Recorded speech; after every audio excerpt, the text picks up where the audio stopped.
Hello दोस्तों, कैसे हैं आप सब। आई होप आप सब ठीक होंगे। दोस्तों, आज की हमारी कहानी एक ऐसी लड़की के ऊपर है जिसके सपनों की उड़ान बहुत ऊंची थी। तो चलिए दोस्तों, ज़्यादा टाइम वेस्ट ना करते हुए कहानी को शुरू करते हैं। उस दिन गर्मी बहुत तेज थी। घर में कदम रखा तो देखा माँ हाथ वाले पंखे से अपने ऊपर हवा किए जा रही है। मैंने उनसे पूछा, लाइट नहीं है क्या माँ? वो गुस्से में बोली, अगर लाइट होती तो क्या मैं पंखा कर रही होती? गर्मी से उसका भी हाल बेहाल था, चेहरा लाल हो गया था। अचानक ही उसे सर मनीष की गाड़ी का एयर कंडीशनर याद आ गया। जब ऑफिस से निकल रही थी तो सर ने उसे लिफ्ट देने की ऑफर की। उसके बहुत मना करने के बाद भी सर ने बहुत रिक्वेस्ट की तो उसे गाड़ी में बैठना पड़ा। गाड़ी में बैठते ही ऐसा लगा जैसे कश्मीर की वादियों में आ गई हूँ। गर्मी का तो नामो निशान ही नहीं था। गाड़ी इतनी ठंडी थी और मैं ख्यालों की दुनिया में गुम हो गई। मेरा घर कब आ गया मुझे पता ही नहीं चला। सर मनीष बोले, मैडम उतर जाइए, आपका घर आ गया है। जी जी सर, सॉरी, वो मैं। कोई बात नहीं, इट्स ओके। सर ने कहते हुए गाड़ी आगे बढ़ाई। मेरे घर में मेरी छोटी बहन और मेरी माँ ही थी। मेरे पिता की मेरे बचपन में ही डेथ हो गई थी। मेरी माँ ने सिलाई कढ़ाई करके और दूसरों के घरों में खाना बनाने का काम करके हम दोनों बहनों को पढ़ाया लिखाया। दिन रात सिलाई का काम करके माँ की नज़र बहुत कमज़ोर हो गई थी, इसलिए रोशनी को जॉब करना पड़ी। माँ जॉब के खिलाफ थी लेकिन मजबूरी में हाँ करना पड़ी। माँ रोशनी की जल्द ही शादी कर देना चाहती थी। रोशनी ने हमेशा गरीबी ही देखी थी। माँ की सिलाई से घर का खर्चा और पढ़ाई, हाथ हमेशा तंग ही रहा। रोशनी पैसों की तंग हालत में पली बड़ी थी। उतने ही शुरू से ऊंचे ऊंचे ख्वाब देखती थी और उसका आइडियल बहुत अमीर था और उसकी ख्वाहिश भी बड़ी गाड़ियों में घूमना, बड़े बंगले और बहुत सारा पैसा। वो किसी अमीर आदमी से शादी करना चाहती थी ताकि वो ऐशो आराम की जिंदगी गुजार सके। आज भी उसकी अपनी माँ से इसी बात पर बहस हो गई। रोशनी, आखिर विक्रम में क्या बुराई है बेटा? पड़ोस में रहता है, बरसों से जान पहचान है, बहुत अच्छा लड़का है, अच्छा कमाता है, उसका अपना कारोबार है। रोशनी तो बहुत खुश रहेगी बेटी। मेरी जिंदगी का तो कोई भरोसा नहीं। माँ, क्या चाहती हो तुम? मैं जिंदगी भर घुट घुट के जीऊं, हर छोटी बड़ी चीज के लिए तरसती रहूं? मुझे नहीं करनी है उस विक्रम से शादी। मैं तो उससे करूंगी जिसके पास बहुत पैसा होगा, बड़ी गाड़ी और बैंक बैलेंस होगा। माँ, तुम मुझे आशीर्वाद दो कि मेरे सपने पूरे हो जाएं। उसने अपनी माँ को दुख भरी नजरों से देखा। माँ को रोशनी की यही बात बहुत परेशान करती थी। माँ सोचने लगी, रोशनी की ये जिद ना जाने उसे कहाँ ले जाती है। मिलता तो वही है जो इंसान के नसीब में होता है। नसीब को मानने वाले हमेशा खुश और संतुष्ट रहते हैं। माँ ने उसका हाथ पकड़ के अपने पास बिठा लिया और प्यार से समझाने लगी, रोशनी बेटी, विक्रम एक अच्छा लड़का है, तुझे पसंद करता है। फिर हो सकता है तेरे नसीब से उसके भाग जाग जाएं और तू जो ख्वाब देखती है वो भी सच हो जाए। माँ प्लीज, मुझे नहीं पता, मैं विक्रम से शादी नहीं कर सकती और तुम उसके बारे में मुझसे कोई बात नहीं करोगी। ये कहकर वो ऑफिस चली गई। माँ उसके जाने के बाद उसके अच्छे नसीब के लिए दुआएं करती रही। मौसम भी बारिश जैसा हो रहा था। सरसराती हवा चल रही थी। दिलकश मौसम था। उसने भरपूर अंगड़ाई ली। नजर बराबर की मुंडेर के उस पार जा ठहरी। दिल एक बार फिर धड़कने लगा। होठों को मुस्कुराहट ने छुआ तो आंखें खुद ब खुद जगमगाने लगी। वो बेखबर सी कागजों पर झुकी कुछ लिखने में बिजी थी। वो एक टक उसे ताकता गया। उसकी नजर पड़ी तो वो चौंकी। पलटकर देखा, मन कड़वाहट से भर गया। उसे इग्नोर करके दोबारा वो कागजों में झुक गई। वो शाम के वक्त छत पर आ गई थी। मौसम अच्छा था लेकिन कमरे में दम घुट रहा था। पता होता विक्रम छत पर है तो वो कभी ना आती। यही सोचते हुए उसने नफरत से नजर फेर ली। विक्रम ने उसे पुकारा मगर उसकी आवाज को उसने अनसुना कर दिया। विक्रम ने उसे फिर जोर से आवाज लगाई। वो उठी और मुंडेर के करीब चली आई। विक्रम का दिल बहकने लगा। वो गुस्से में भरी खड़ी थी। वो बोली, क्या बात है, ऐसे क्यों देख रहे हो? शर्म नहीं आती किसी के घर में झांकते हुए? फिर कभी ऐसे आवाज मत देना मुझे, समझे? घटिया लोग। विक्रम की मुस्कुराहट होठों से गायब हो गई। पहले जब भी वो कुछ कहती थी तो विक्रम उसकी बात हमेशा हंसी में टाल देता था या इग्नोर कर देता था, लेकिन इस बार वो सीरियस थी। विक्रम ने बोला, मैंने ऐसा भी क्या बोल दिया कि मैं घटिया इंसान हो गया? तमीज से बात करो मैडम। वो बोली, तमीज? और तुमसे? तुम्हारी औकात ही क्या है? विक्रम बोला, तुम इतना भी किसी को मत गिराओ कि तुम उसकी नज़रों में फिर उठ ना सको। कहता हुआ वो चला गया। कुछ दिन गुजरे थे कि एक चमत्कार हो गया जिसका वर्षों से वो सपना देखती आ रही थी। उसके बॉस को हार्ट अटैक आ गया। डॉक्टर ने उनको आराम करने के लिए बोला। बॉस के बेटे सिद्धार्थ ने ऑफिस की बागडोर संभाल ली। सिद्धार्थ अमीर बाप की बिगड़ी हुई औलाद था। घूमना फिरना, नशा, क्लब, शराब उसके शौक थे। इकहरे बदन की खूबसूरत रोशनी उसे पहली नज़र में ही पसंद आ गई थी। धीरे धीरे फ्रैंकनेस बढ़ने लगी। रोशनी को पैसे का लाख शौक सही, लेकिन वो एक शरीफ लड़की थी। उसने कभी कोई गलत कदम नहीं उठाया था। अपनी ख्वाहिश पूरी करने के लिए सिद्धार्थ भी ये बात जान गया था, तभी उसने रोशनी पर मोहब्बत का जाल फेंका। वो नादान लड़की उसकी चालाकी ना समझ सकी। दोस्ती अब काफ़ी हद तक बढ़ चुकी थी। ऑफिस में साथ चाय पीना, घूमना फिरना, घंटों बिना मकसद बात करना। रोशनी को सिद्धार्थ का साथ अच्छा लगने लगा था। दोस्ती अब मोहब्बत तक पहुंच चुकी थी। अब वो खुलेआम अपनी मोहब्बत का इजहार करने लगा था। कीमती तोहफे देता। रोशनी पर उसकी मेहरबानियां बढ़ने लगीं। रोशनी ने सिद्धार्थ से कहा, मुझे तुमसे एक बात करनी है। सिद्धार्थ ने कहा, बोलो, क्या कहना चाहती हो? रोशनी ने कहा, अपने मम्मी पापा को तुम हमारे रिश्ते की बात करने के लिए मेरे घर कब लेकर आ रहे हो? तुम जानती तो हो स्वीट हार्ट कि पापा की तबीयत ठीक नहीं है।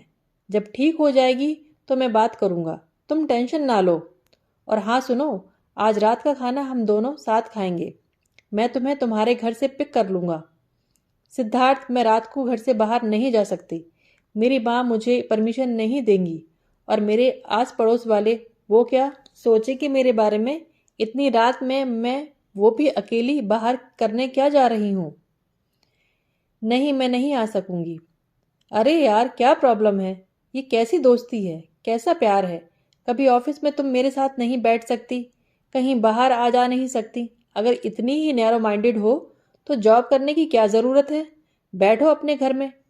बोलते ही उसने कॉल ड्रॉप कर दी। वो बेबसी से मोबाइल फ़ोन को देखती रही। जब से रोशनी और सिद्धार्थ की दोस्ती हुई, उसका छत पर आना बहुत कम हो गया था। विक्रम का जब से दिल टूटा था, वो भी छत पर नहीं आता था। मगर रोशनी को उससे क्या फर्क पड़ता था? आजकल तो वो बस सिद्धार्थ के सपनों में ही खोई रहती थी। बस वो तो हवा में उड़ान भरती फिर रही थी। सिद्धार्थ के बारे में सोचते ही उसके चेहरे का रंग गुलाबी हो जाता था। सिद्धार्थ का नाम लेते ही उसके ख्यालों में वायलिन के तार बजने लगते थे।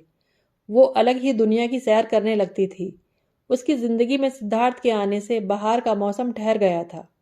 एक दिन ऑफिस से वापसी पर उसका विक्रम से सामना हो गया। वो उसे इग्नोर करके निकल जाना चाह रहा था, फिर कुछ सोच कर रुक गया। खूबसूरत आंखें, चेहरे पर मुस्कान सजाए हुए उसके दिल का बोझ और बढ़ गया। कैसी हो? उसने उसे गौर से देखते हुए पूछा। कितनी खुश नजर आ रही थी वो। खुश हूँ, रोशनी ने मुस्कुराते हुए जवाब दिया। विक्रम ने उसे दिल से दुआ दी कि सदा खुश ही रहो। रोशनी ने पूछा, तुम कैसे हो? बहुत कमज़ोर हो गए हो। काम कैसा चल रहा है तुम्हारा? काम अच्छा जा रहा है, कहता हुआ वो चला गया। उसमें रोशनी का सामना करने का और हौसला नहीं था। उसके होठों पर किसी और के नाम की मुस्कुराहट उसे गवारा नहीं थी। वो कई बार रोशनी को सिद्धार्थ की गाड़ी से उतरते देख चुका था। एक बार उसने रोशनी को होटल में सिद्धार्थ के साथ निकलते देखा। बस उस दिन से रोशनी के साथ देखे उसके सारे सपने टूट गए थे। 3 दिन हो गए सिद्धार्थ ऑफिस नहीं आया। अब उसके पापा भी ठीक हो गए और ऑफिस आने लगे। रोशनी का दिल नहीं लगता था सिद्धार्थ के बिना, उसे ऑफिस वीराना लगता था। रोशनी ने सिद्धार्थ को पूछने के लिए फ़ोन लगाया, लेकिन उसका नंबर लगातार बिजी आ रहा था। काफ़ी देर वेट करने के बाद उसने दोबारा कॉल मिलाई। कॉल रिसीव कर ली गई। हेलो सिद्धार्थ, कहाँ हो यार? ऑफिस क्यों नहीं आ रहे हो? रोशनी, पापा ने दूसरे ऑफिस में मेरी ड्यूटी लगा दी है, इसलिए और बिजी हो गया हूँ। तो बहुत याद आती हो। चलो आज मिलकर लंच करते हैं। ओके, तुम तैयार रहना, मैं पिक कर लूँगा।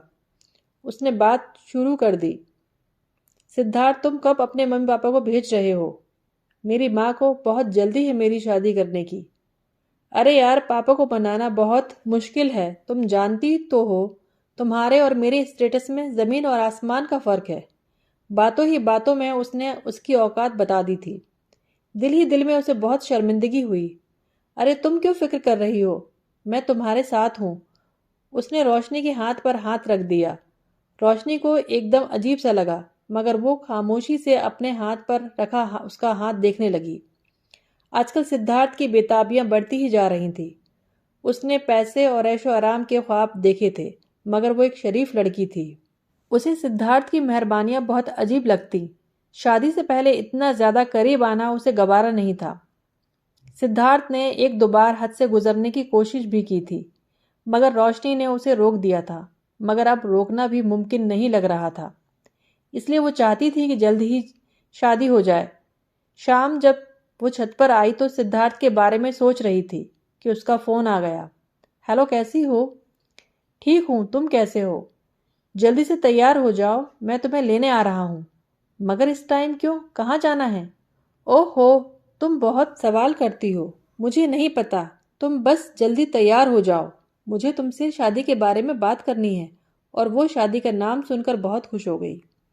क्या तुमने पापा से बात कर ली? तुम मिलोगी तो फिर बताऊंगा। जल्दी से बाहर आओ, I am waiting for you. वो नीचे आई और माँ से बोली, माँ मैं अपनी एक सहेली के घर जा रही हूँ, कुछ देर में आऊंगी। मगर बेटी, ये कौन सा टाइम है बाहर जाने का? माँ, दूसरी गली में ही तो है उसका घर, आ जाऊंगी। ये कहकर वह अपने रूम में आ गई। आने वाली जिंदगी में सिद्धार्थ का साथ और उससे ज्यादा उसकी दौलत, ऐशो आराम, उसके सब ख्वाब सच्चे होने जा रहे थे। इंसान की नाकाम जिंदगी की शुरुआत तभी होती है जब वो अपनी औकात से बढ़कर ख्वाब सजाता है। और ख्वाब सजाना बुरा नहीं, बस ख्वाबों में रहना बुरा है और पूरे होने की शर्त रखना बुरा है। जिंदगी में आइडियल कुछ नहीं हुआ करते। व्हाइट कलर की ड्रेस में हल्का सा मेकअप, चेहरा खुशी से जगमगा रहा था। सिद्धार्थ ने उसे पिक किया और सीधे होटल चले गए। सिद्धार्थ, रूम क्यों लिया तुमने होटल में? मैं अपनी जिंदगी की हसीन प्लानिंग बिना किसी इंटरफेयर के करना चाहता हूँ। शादी के बारे में भी बात करनी है। तुम्हें एतबार नहीं है मुझ पर? ऐसी बात नहीं है सिद्धार्थ, तुम पर एतबार है, मगर अगर मगर कुछ नहीं। चलो रूम में चलकर सब बातें कर लेना। वो उसकी बात का यकीन करके उसके साथ रूम में चली आई। काफी देर तक बातें होती रहीं। आशिक मिन्नत करे और उम्र जज्बाती हो तो जाहिर है कदम बहक जाते हैं। तन्हाई में मर्द और औरत अकेले हों तो, और ऐसा ही हुआ। मोहब्बत का प्यारा जज्बा हवस पर आकर ख़त्म हो गया।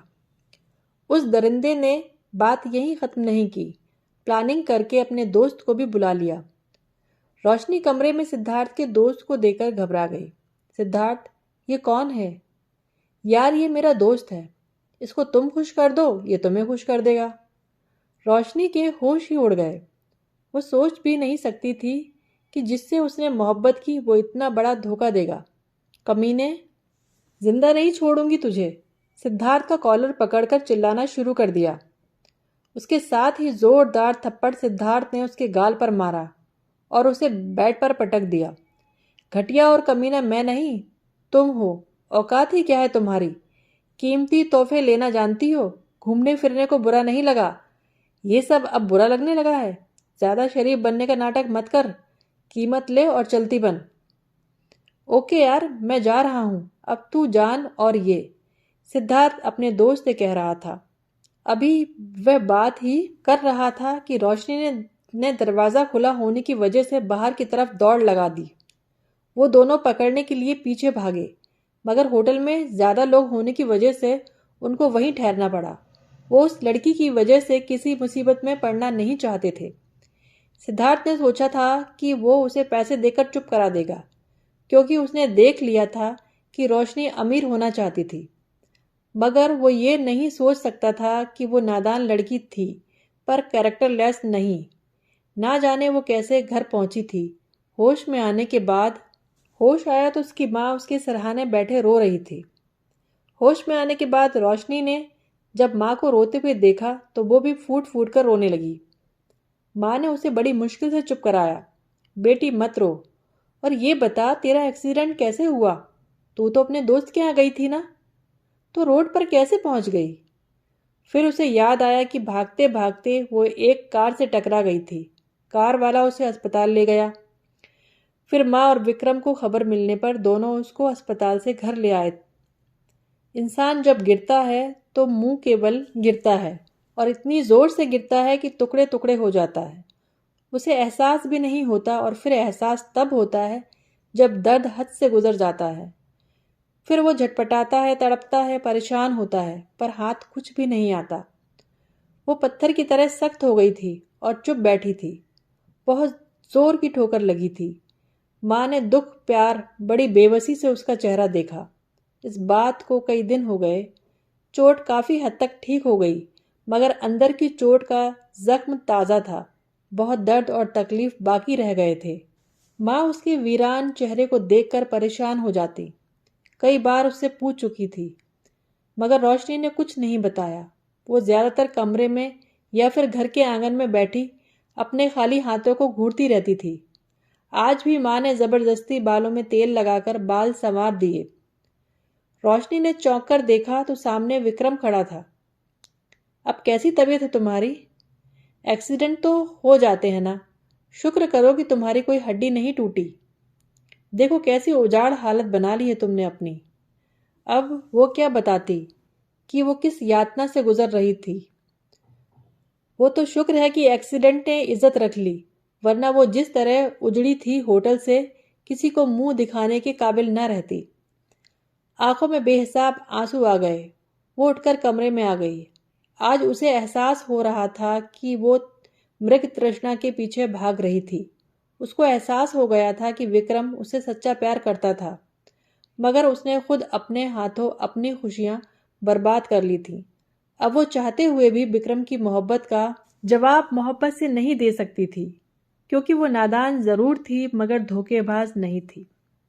जीवन साथी अगर मोहब्बत करने वाला हो तो जिंदगी का कठिन सफर भी सरल हो जाता है, और धन दौलत और ऊपरी चकाचौंध के लालची सच्ची मोहब्बत करने वालों को भी खो देते हैं।